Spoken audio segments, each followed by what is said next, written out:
Open up B3. It houses some of the state's most violent offenders. Armed robbers, rapists, and murderers. Convicted killer William Gilbert is the assigned janitor for his cell block.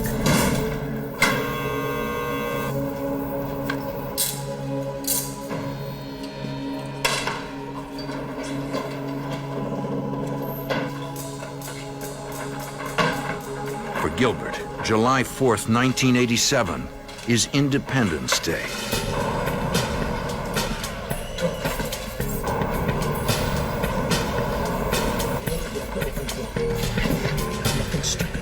Tell me your name and you get Wilson to open the door. He forces his way into the control room. Open up the door. Get down! Don't do it! Come on, move it! Get over there! Gilbert releases 6 other inmates.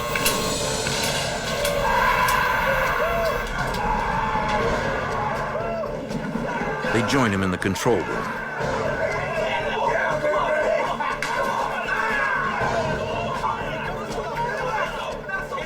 The inmates climb a ladder to an emergency hatch that leads to the roof.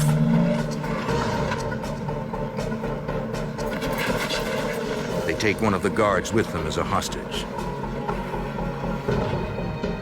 The inmates walk along the roof searching for an exit. They are looking for a spot where the perimeter fence meets the building entrance so they can jump to the ground.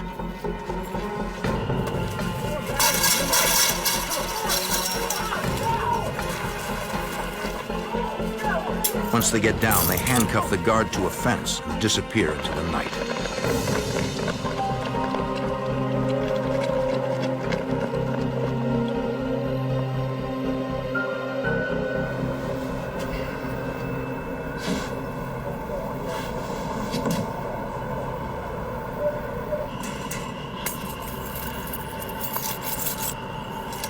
The guard quickly frees himself and goes for help.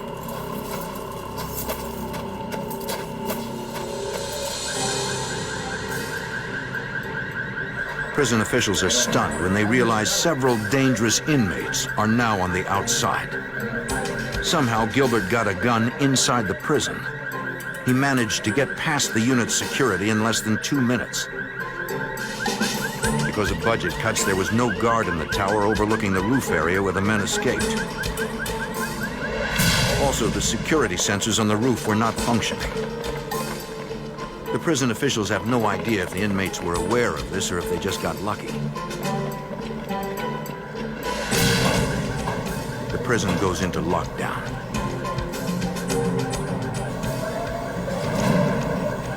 Officials begin a search of the immediate area around the prison. The escapees only have a 15-minute lead. The warden calls the New Mexico State Police. They want the roads sealed off and every officer on the lookout for the escaped convicts.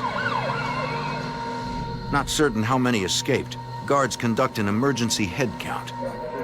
They find 7 inmates are missing from the north facility, home to the prison's most dangerous inmates.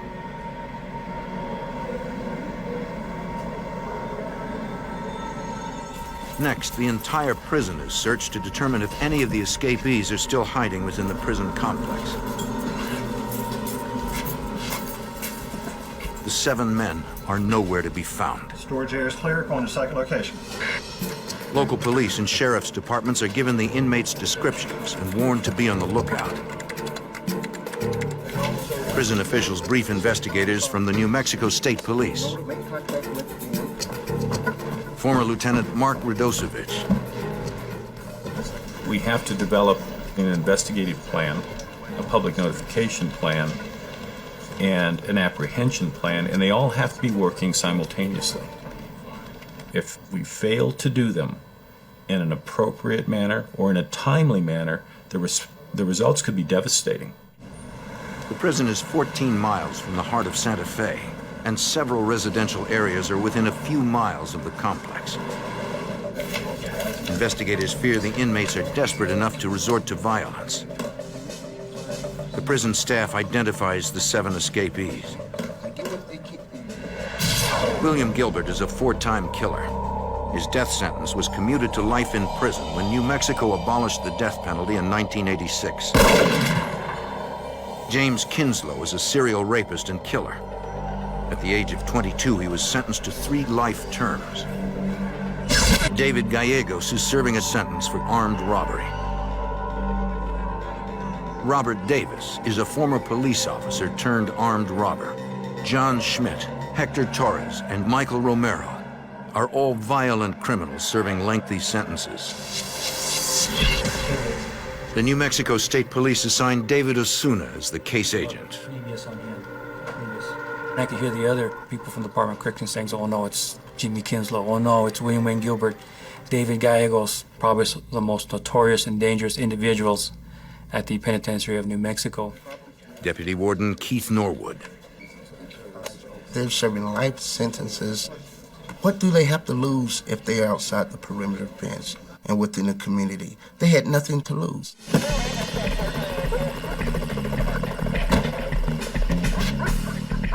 The time factor in catching an escapee is critical. You have 24, 48 hours to catch these individuals. After that, there's a good chance that they've gotten outside the perimeter. As minutes turn to hours, state and local police expand the search area to a 10-mile radius around the prison. Carlos Maldonado was a criminal investigator with the New Mexico State Police at the time of the breakout. We went into each cell and brought out clothing from each of the escapees, and we sent them with the dog handler. And they would go out in the perimeter of the facility and start seeing if they could pick up a trail. The immediate need was to apprehend and recapture these individuals before they used any sort of violence against our citizens. The stress level for us in the law enforcement arena was considerable. This was one of the most intensive searches that I've ever participated in. We had individuals on 3-wheelers running around. We had people on horseback. I mean, if there was a way to search for these inmates, we'd look for it. The state police had a chopper flying around, and it had a flare with it. FLIR, forward-looking infrared, is a special camera mounted underneath the helicopter. With that flare, they were able to locate body heat off of the ground. Police helicopters coordinate with search teams on the ground. We could provide immediate response to any potential sightings. In the absence of sightings, we identified areas where we thought individuals could be hiding out, conducted searches. We'd move tactical teams into those areas to conduct foot searches. We had different teams starting a house-to-house search in the near areas of the penitentiary. And then there were other teams that were following up on the leads, people that were calling in, the suspicious people, what have you. Near the prison complex, canine units pick up the escapees' trail. They were able to maintain a scent trail until they crossed Interstate 25, and then they lost it. At the edge of the interstate, the trail stops cold. For law enforcement, it's an ominous sign. If they got a gun into the facility, then more than likely they planned on a vehicle. To escape on foot here in New Mexico, it's kind of difficult because there's not a lot of water, there's a lot of cactus, there's snakes, there's just all kinds of stuff that run around here at night. The Corrections Department, the Mexico State Police, the Sheriff's Department had a series of predetermined roadblock locations that in the event of an escape or an emergency would be manned in a certain order. Law enforcement expands the search area and calls in officers from all over New Mexico to man the vast network of roadblocks. Not only do we have the state police, but the Santa Fe City Police Department, Santa Fe County Sheriff's Department, we have different tribal officers here. We have Tusuque, Pojoaque, San Ildefonso, Santa Clara, Santo Domingo. I mean, these all encompass Santa Fe County. And then I believe that we also pulled in officers that were currently in class at the New Mexico Law Enforcement Academy. We basically had an inner perimeter roadblocks and then an outer perimeter roadblocks, just in the event that they somehow got past the first group. For law enforcement, the pressure is building. If these escaped killers are hiding out in the residential areas around the prison, no one is safe. In Santa Fe, New Mexico, 7 men convicted of robbery, rape, and murder break out of a maximum security prison. Investigators suspect the mastermind is William Gilbert, a 4-time murderer. 7 months before the escape, Gilbert had his death sentence commuted by the governor. When an inmate escapes, they're looking to get out and never come back. Former New Mexico State Police investigator David Osuna. They may do just about anything to keep from being apprehended again, and that includes the possibility of murder. Authorities need to make the public aware of the danger.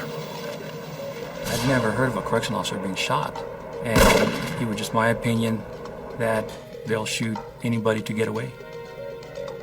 The governor authorizes the use of the National Guard in the fugitive hunt and gives a shoot-to-kill order to police searching for the 7 men. Investigators know that the physical search for the escapees is only part of their task. They need intelligence. Authorities pore over the fugitives' records. We're going to look at the segregation logs. We're going to see how many phone calls they've made. We're going to see who they've been associated themselves with. Lieutenant Mark Radosevich. The institutions keep volumes of records. Anyone on a visiting list, anyone that's come into the institution, when individuals were moved from cells, where they went during the day, can all be located in one form or fashion. It takes time, but you can find those records. Right now, it seems the escaped inmates have every advantage. These people have time on their side in terms of planning and strategizing and putting these things together. Carlos Maldonado was a criminal investigator with the New Mexico State Police. But as we know, the best conceivable plans always have something going wrong. So we were hoping for that human element to present itself. Investigators believe at least one other person must have helped the inmates escape. The weapon that the inmate had, how did it get into the facility to begin with?